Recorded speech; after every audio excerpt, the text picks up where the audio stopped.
રાજકોટમાં ભાજપમાં મહામંત્રી પદને લઈ વાયરલ પત્રનો જે આખો મુદ્દો સામે આવ્યો, હવે સમગ્ર મામલે શહેર ભાજપ મહામંત્રી અશ્વિન મૌલૈયાનું નિવેદન. પત્રમાં માત્ર 5 લોકોની જ સહી છે. પત્ર વાયરલ કરનાર પોપટ ટોળિયા અગાઉ કોંગ્રેસમાં રહી ચૂક્યા છે. વિધાનસભા 68ના વિસ્તારમાં કોઈ નારાજગી નથી તેમ જણાવ્યું છે. સહી કોઈએ કરી નથી.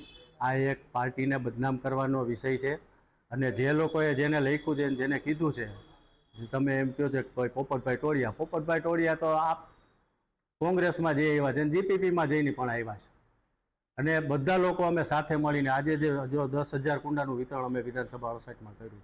બધા લોકો યુવા મોરચો, બક્ષીપંચ મોરચોથી માંડી અમારા પૂર્વ કોર્પોરેટર અને પૂર્વ મહામંત્રી વલ્લભભાઈ, રમેશભાઈ પરમાર, બધા બોર્ડના આગેવાનો સાથે રહીને અમે વિતરણ કર્યું છે. બધું જે લોકોએ લખ્યો હોય એને રજૂઆત કરવાની અધિકાર છે, પરંતુ આ રીતે વાયરલ થાય એ પાર્ટીની પદ્ધતિ નથી.